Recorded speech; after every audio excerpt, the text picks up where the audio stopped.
Good afternoon. Welcome everyone to the 2021 Divert Nova Scotia Annual General Meeting. I'm Mark Brittany, Vice Chair of Divert Nova Scotia's Board of Directors. I would like to recognize that Ken Meach was our Board Director for fiscal 2021. Ken's term ended in April and we're awaiting a chair appointment from the province. As we start, I acknowledge that across Nova Scotia, we are in Mi'kmaq, the ancestral, traditional, and unceded territory of the Mi'kmaq people. Covered by the Peace and Friendship Treaties, we are all treaty people. Can you open that up again?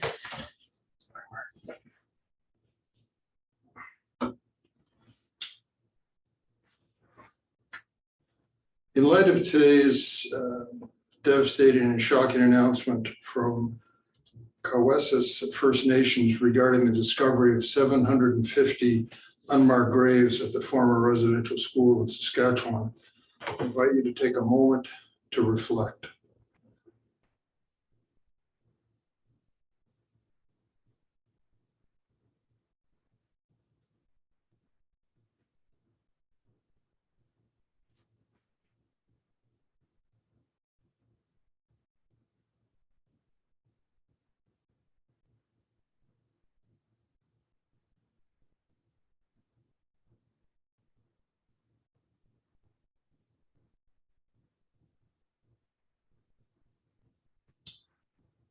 Thank you for joining us via Zoom this afternoon. Although we are missing the opportunity to network and interact together face-to-face, this platform does allow others from afar to join us as we recognize the resilience and accomplishments of Divert Nova Scotia in a uniquely challenging year.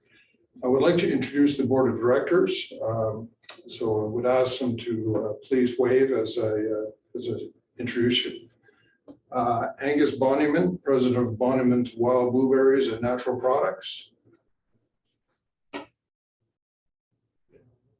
So we have, I think Angus is just joining us via audio. Calla Farron, Vice President of Corporate Affairs for Canadian Stewardship Service Alliance. Carrie Gray, Production Shop Manager of Michelin North America, Canada. Craig Lake, Geotechnical Engineering Professor at Dalhousie University. Amanda McDougall, Mayor of Cape Breton Regional Municipality. Robert Parker, Warden of the Municipality of Pictou County. Laurel Shute, co-founder or co-director of Found Forgotten Food and Instructor Curriculum Development at Dalhousie University's College of Sustainability. And Tom Taggart, Councillor for the Municipality of Colchester. Tom sends his regrets and is unable to make our meeting today. I would also like to introduce Jeff McCallum, CEO of Divert Nova Scotia. I know we have many waste diversion partners joining us today. They're representatives from Nova Scotia Environment and Climate Change, including the Honourable Keith Irving. The Minister will speak in a moment, and thank you for participating with us today. We also have representatives in attendance from municipal government, the Enviro depots, industry, academics, and Divert Nova Scotia staff. So welcome everyone. As highlighted in the 2021 annual report, last year was a successful year for Divert Nova Scotia, despite the impact of COVID-19.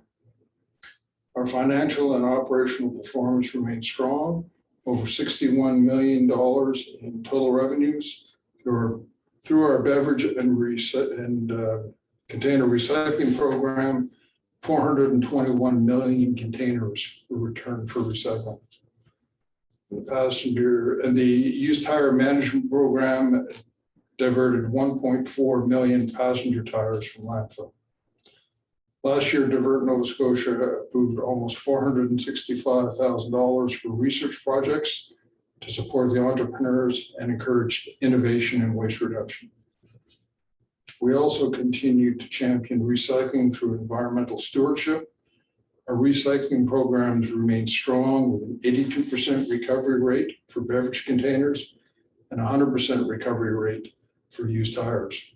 We also provide $6.9 million to municipalities for diversion credits to fund their local recycling, composting, and other waste programs. As a catalyst for change, we funded 11 clean leadership summer intern positions working for municipalities, waste authorities, and solid waste management organizations. Students learned about the opportunities available to them in Nova Scotia's green economy. Another highlight for the year was launching the new Divert Nova Scotia Ocean Action Zone at the Discovery Center in Halifax. This exhibit inspires young people to feel empowered and take action in their community to reduce the waste that is making its way to our oceans. To say that fiscal 2021 was a year like no other is an understatement. I'm proud of the work accomplished, and I'm looking forward to the coming year. On behalf of Divert Nova Scotia, I thank everyone for attending our AGM today. We appreciate your passion to protect and preserve our planet. Thank you for the work you do to focus your attention on improving our environment for generations to come. Before I welcome the minister, I would like to mention a few housekeeping items in regard to Zoom. We're recording today's meeting and we'll make it available after the AGM. Divert Nova Scotia annual report is now available on the website at divertns.ca/annual report. The mics for all attendees are set to listen only during the meeting, except for the board of directors, CEO, and Divert Nova Scotia management team. Towards the end of the meeting, we have scheduled an open discussion. During this time, we will address any questions that were submitted prior to the meeting. If you have questions that come up during the meeting, please submit them via the question and answer feature at the bottom of your screen. We'll provide a response should time permit. Any questions that we do not get to, we will reply by email after the meeting. It is now my pleasure to welcome the Honorable Keith Irving, Minister of Environment and Climate Change, to bring remarks from the province of Nova Scotia. Minister Irving. Great. Well, thank you very much, Mark. I appreciate the introduction and the invite to join you here today. And I feel like I'm going a little bit back into my old stomping ground, seeing a few familiar names on the attendees list here, which is nice to see. As folks may know, I was appointed by Premier Rankin as the minister on February 23rd and reflected a bit on perhaps why he handed me this portfolio. Premier Rankin obviously was Minister of Environment for a year and a half or so. And through our almost 8 years sitting in caucus and Treasury Board together, we created quite a friendship and have a lot of similar policy approaches, I guess. And I was quite honored when he asked me to take on this portfolio. I'm an architect by profession, sort of used to dealing with complex problems, and also with 7 years of municipal experience, including being the chair of Valley Waste for 3 years. It gives me a little bit of a leg up in terms of learning the files, and in particular the files around solid waste. So anyway, I'm honored to take on this role. It's an important role, and I'm really enjoying both the great staff that we have at Environment and the many partners that we have around the province working together on protecting the environment and dealing with climate change. As you may be aware, a speech from the throne, the focus of Premier Rankin and our government is really focused around the 3 E's: environment, economy, and equity. And I think key to that is that link between the environment and economy. And I think we have finally changed the narrative in society and around Nova Scotia that it's not the environment or the economy, it's the environment and the economy. So we've been active in our first, I don't know what it is now, 120 days or whatever it's been, on a number of initiatives. Of course, before moving into government, we recently banned the plastic checkout bags, but have on day one announced the rebate program for e-bikes and electric vehicles and plug-in hybrids, being the third province in the country that has a program now at the provincial level to begin the job of moving to our transportation and electrifying our transportation system. As well as part of the Premier's leadership campaign, he announced a number of initiatives that have now been made part of our government objectives of having all government offices powered by renewable energy by 2025, and increasing our ambitions with respect to having our electrical energy be generated by 80% of renewables by 2030. And the a bit ambitious challenge of being off coal again by that same year, as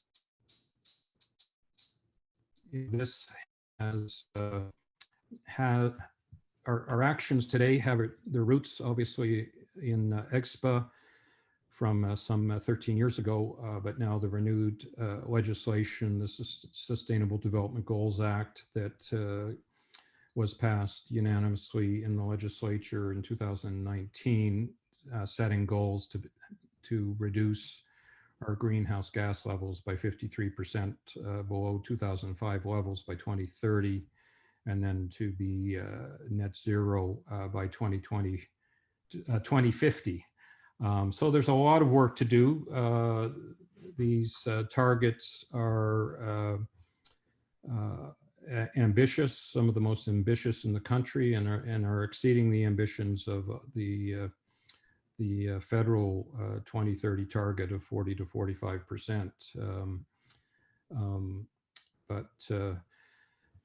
As well, I just thought I would point out, as Minister of the Environment, my mandate letter is actually quite a bit longer than previous ministers. Again, I guess demonstrating the Premier's commitment to the environment. And as part of that mandate letter is, he's given me the job to expand EPR, particularly for printed paper and packaging. And to work on increasing the circular economy, which of course for Divert, that's what you're all about and have been doing for more than 20 years. And so you are an important part of that work and the work that we need to do to expand that. Really over the last 2 decades, I guess, Divert and your municipal partners have really been a key part of why Nova Scotians understand and appreciate the need to protect our environment and to reduce waste and look for new and innovative ways to reuse the products we've concerned. So you've been a big part of raising awareness about recycling and waste diversion, and that has led to us obviously leading the country in many ways, although you know, it was only a few years ago I was at the table talking about how we had plateaued, and there's certainly more work to do, and we now will be taking that on as a government in partnership with you. We really have a historic opportunity here to make major strides in the coming year and we need your expertise and ideas more than ever. So I really look forward to more conversations with Divert and your partners. And that, I guess, brings me to just highlighting, and I hope you are all aware that in May we launched the public consultation on the Sustainable Development Goals Act and our climate change plan for clean growth. The Clean Foundation has taken on this 60-day consultation work on behalf of government and have really put together, I think, a fairly comprehensive program to reach out to Nova Scotians to get their feedback and engagement in the discussion on what our goals should be and how we might develop a climate plan to help us meet those goals. So we're looking forward to that feedback. There's many ways for Nova Scotians to participate with Zoom sessions that are ongoing now. There's an online platform called Bang the Table, in which you can put short and sweet ideas out there or comments. And you can also participate by email or phone. One of the other ideas that they brought forward that I jumped on and was really excited about is they created their own, do-it-yourself sessions so that a church group or a group of students could get together and run their own session and bring together their ideas from those discussions to share with us. So consultations continue to July 26th. I know that you've been encouraging your partners to participate, and I appreciate your ongoing support in getting the word out so that we can get all of the best ideas and thoughts and opinions from Nova Scotians on what we can do. So I do want to take a moment to recognize Jeff McCollin and the work that he's done as CEO. I believe I was around at the regional chairs meeting when the transition from the previous CEO moved to Jeff, and Jeff's really been outstanding. He's made Divert a place that's really focused on new ideas and keeping costs down and delivering on its mandate. And he understands, as all of you do, how important this work is. And also wanted to thank Jeff for contributing his expertise to my minister's roundtable on the environment. And when I saw his name pop up on the lists of people that had applied to sit on the roundtable, I jumped at his resume. So thank you, Jeff. Thank you. And so also would like to thank all the staff at Divert and the board members for your professional focus and the real dedication to this work. I think going back to my days at the municipal level and the regional chairs, I think you all clearly demonstrated to me a real passion for this work.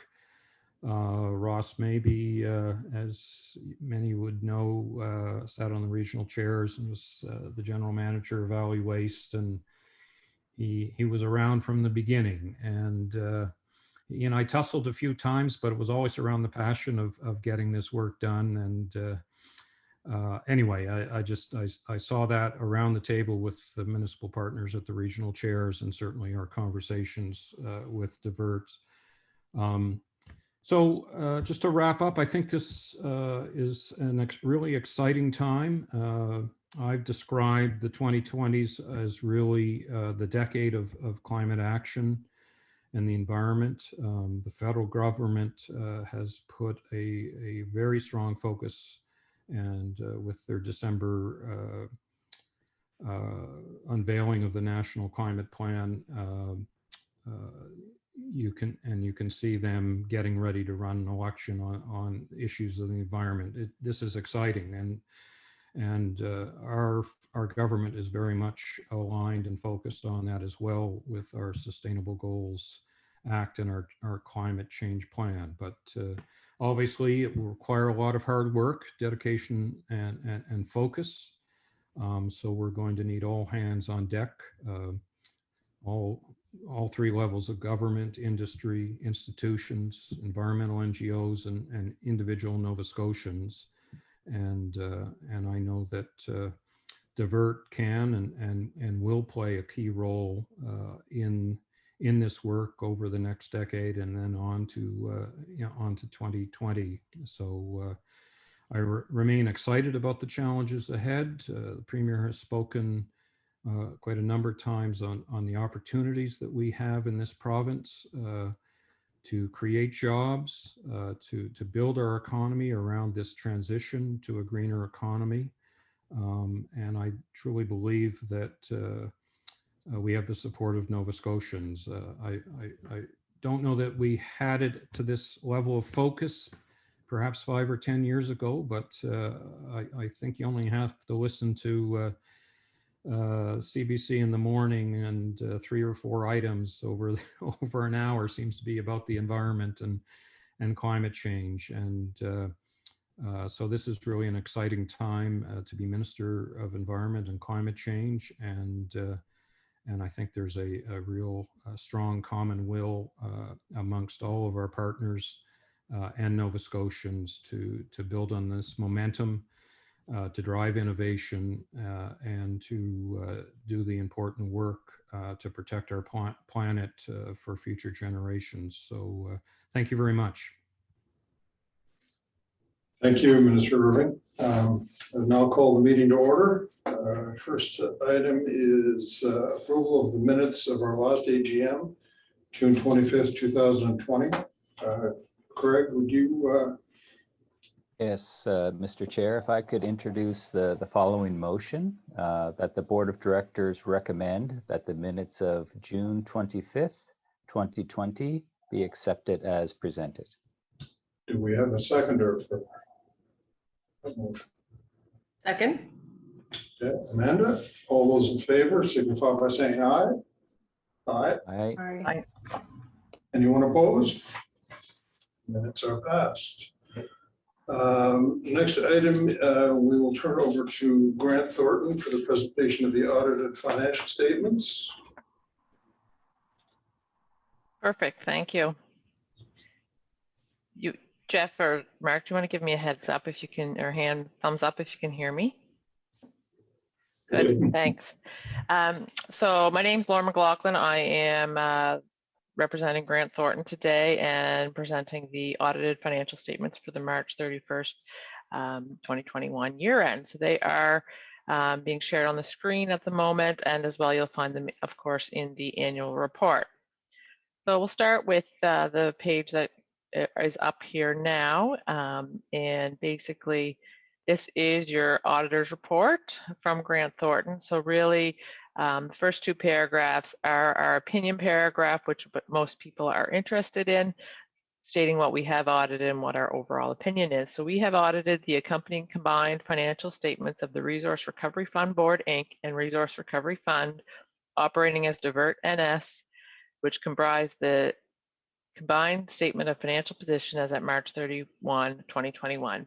The combined statement of operations, changes in net resources, changes in net financial resources, remeasurement gains, and cash flows for the year then ended, and a summary of those significant accounting policies and other explanatory information.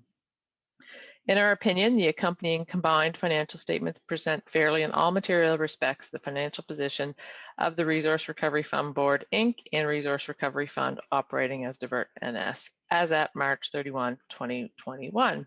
Its results of operations, its changes in cash flows, net resources, net financial resources, and cash flows for the year then ended in accordance with Canadian public sector accounting standards. Basis for our opinion paragraph outlines the fact that we are responsible to follow the Canadian generally accepted auditing standards when we complete our audit. And then the second column there outlines the responsibility of management of those charged with government within the financial statements. So the fact that the financial statements do belong to management and the board, and we are basically there to express independent opinion on those. You can go to page 2 of the auditor's report now. And page 2 really outlines our responsibilities as the auditor on the combined financial statements. So our overall objective is to express and obtain a reasonable assurance about whether the combined financial statements as a whole are free from material misstatement, whether due to fraud or error, and to issue an auditor's report that includes our opinion. Reasonable assurance is a high level of assurance, but is not a guarantee that an audit conducted in accordance with Canadian generally accepted auditing standards will always detect a material misstatement when it exists. Misstatements can arise from fraud or error and are considered material if individually or in the aggregate they would reasonably be expected to influence the economic decisions of users take on the basis of these combined financial statements. The next few bullet points I won't go through word for word. Those really are there to outline what the pieces of the audit is and the different areas that we focus our work on at the end of the day with our audit. So we will go to page 3 now,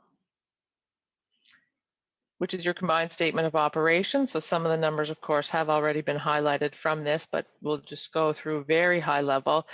Revenues for the year just topped over 61 million, slightly above budget and above prior year as well, even with the unusual year that 2021, of course, brought. Your expenses overall, just a little bit over budget, sitting at 55,937,000 and an increase over the prior year, of course. Within that, your main line is your operating revenues or expenses, sorry, of the $50 million. The first line there is where the significant portion of your expenses falls.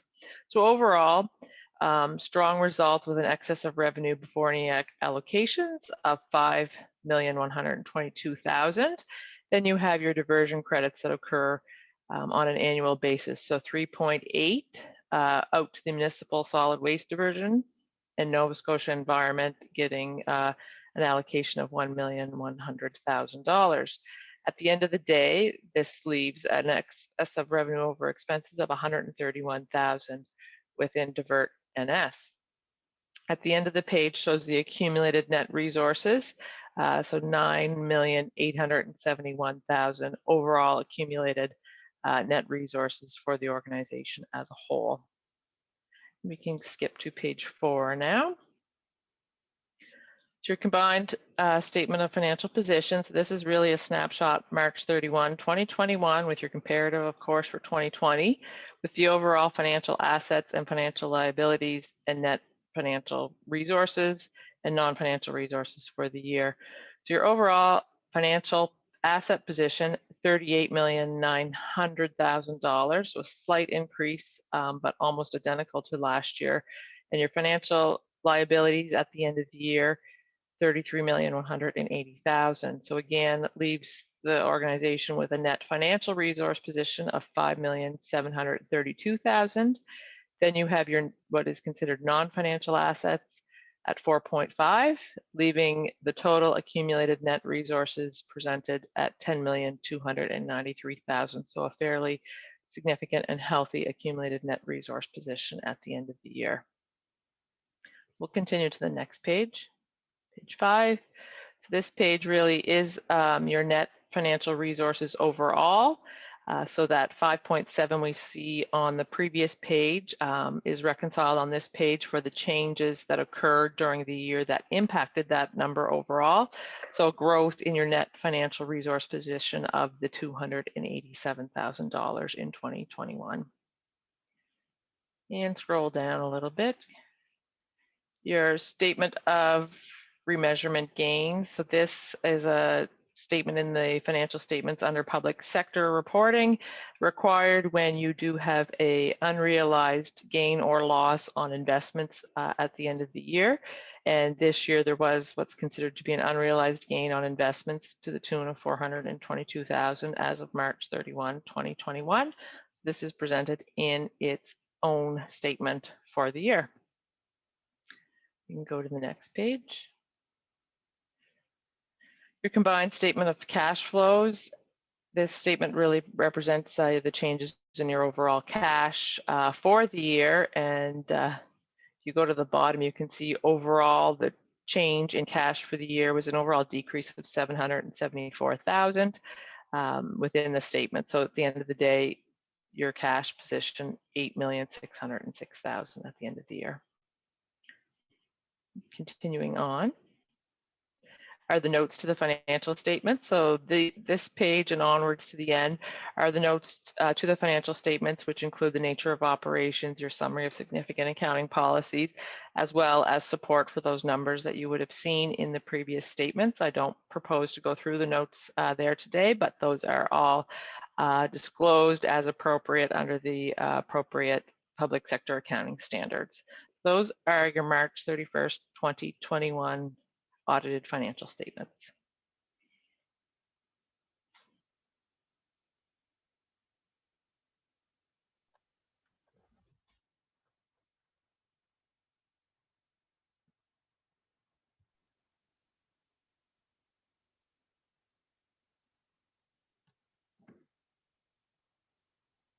Mark, I think you're muted.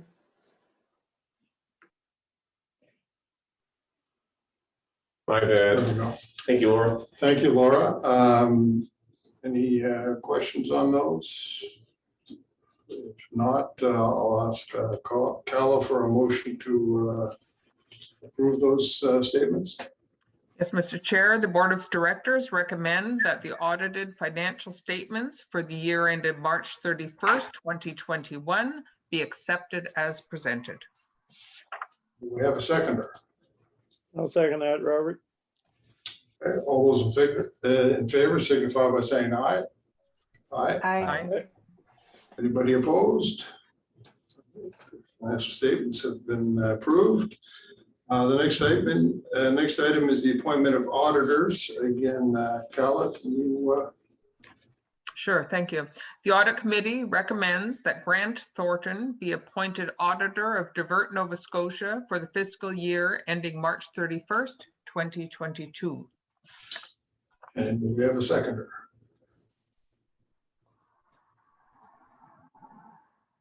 I'll second it, Craig.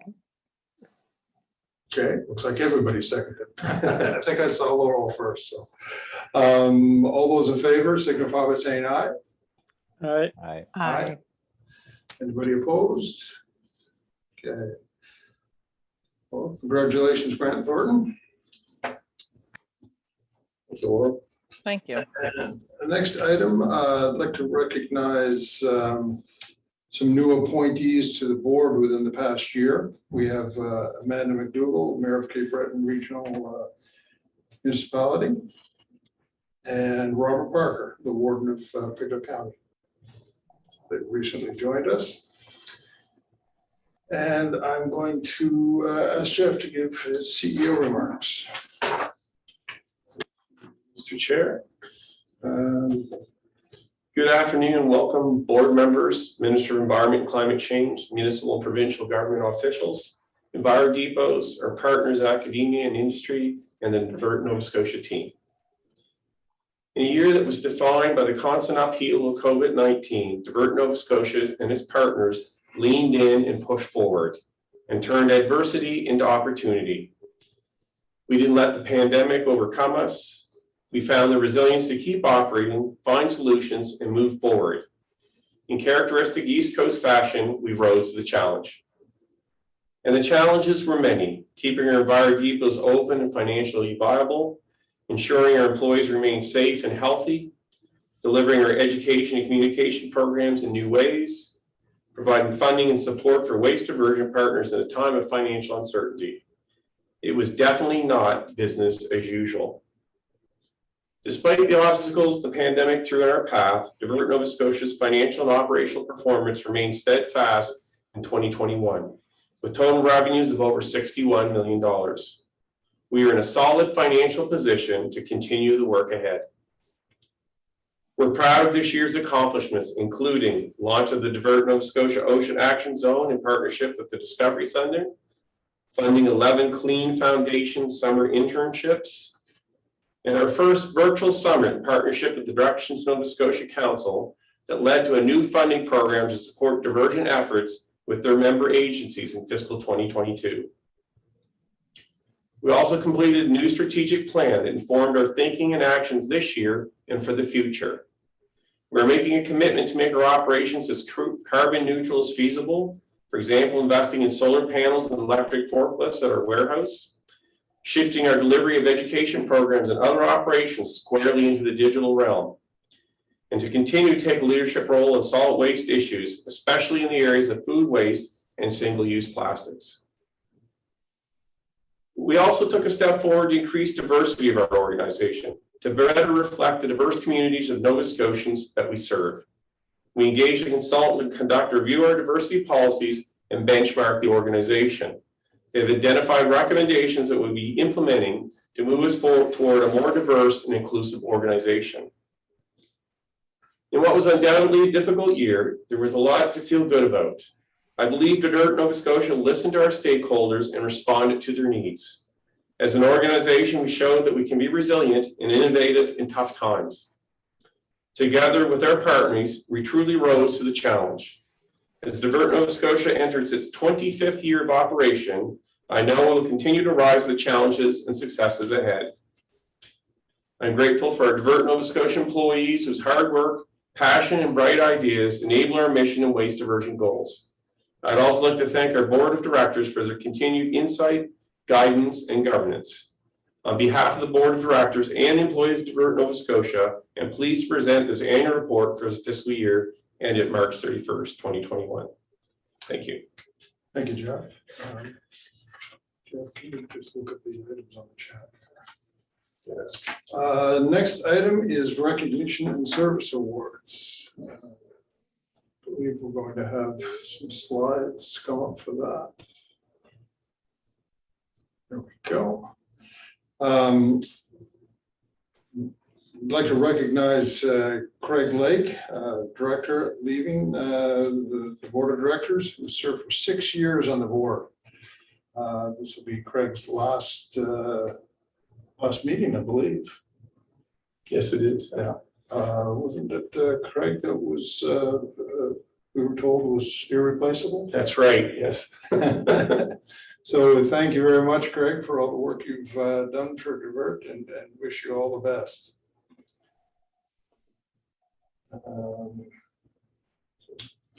Paul Gibbons, recognition of the Employee 5-Year Service Award. Paul's our Quality Control Supervisor. Thank you very much, Paul, for your service. And Ann Fittis, 25-year service award. She's the auditor and inspector specialist. A long time, and thank you very much for all those years of service. And correct me if I'm wrong, Angie, but I believe Ann's our first 25-year employee, isn't it? Yeah, that's correct. So the first employee with that long length of service. Wow. Thank you, Ann. Okay. Open discussion. So were there some questions? Yes, we had a few questions here. I'm gonna read them out and answer them. I believe I can answer them live. Question from Bruce Rogers. Will Divert be implementing the PPP initiative within the next year? And will depots have an opportunity to collect the glass containers to help expand the current PCP? The PPP initiative, the printed paper packaging, I assume he's referring to the EPR potential legislation. That hasn't been brought into regulation. That's up to the government of the day. So pending legislation, we'll see what role we'll be playing. We won't necessarily be implementing that. It could be industry led. So I can't really speak to the opportunity to collect glass containers in the beverage container program. I know that's been done in some other programs, notably, I believe in BC and some of the rural areas, they've used the depots for that type of thing. But that's the most I can say at this point. So to be determined. And then another, I guess, not so much a question, but a comment from Bruce is that the ERA, which is the Eastern Recyclers Association, which is the depot association, is celebrating its 40th anniversary this year and would like to recognize Divert's 25th anniversary this year. A special thanks to all Divert staff for working with the depot network during the past difficult year of the pandemic. So, and I believe that is all we have in terms of questions. Am I missing anything, Carolyn? Since I'm not the tech savvy, no. I think that's it. Oh, one more just came up. Wayne Thorburn, can the auditors be appointed for more than 1 year? Basically, the auditors are selected based on an RFP process for a period of up to, I believe it's 5 years, but under the bylaws and the regulations that we operate, they need to be appointed officially by the board at the AGM each year. So I believe that answers that question. Any other questions? I'm not seeing any others. Okay. I believe that's it, Mr. Chair. Okay. Well, I guess that brings us to the close of the 2021 Divert Nova Scotia Annual General Meeting. I would like to thank the board members for their engagement and sharing of their expertise over the last year. Your input and contributions have made a positive and lasting impact on our environment. Thank you, Jeff, for the dedication and hard work to guide Divert Nova Scotia through the challenging pandemic year. And on behalf of Divert Nova Scotia, I thank Minister Irving for participating today and all attendees for joining us. We all play a part in protecting and preserving our environment. And I and the board recognize and greatly appreciate your efforts. So with that, I just need a little more. Once again, I invite you to view our annual report on Divert Nova Scotia website. It showcases the key activities and financials from the last year. Divert Nova Scotia has dedicated 25 years to inspiring environmental change, stewardship, innovation, bringing people and ideas together. As we look to the future, I hope we can continue to push ourselves and persist in rising to every environmental challenge. On that note, I will call for a motion to adjourn. Craig, a motion that. Do we have a seconder? Second, Robert. Oh, okay. Those in favor? Aye. Aye. Aye. Meeting is adjourned. Thank you very much.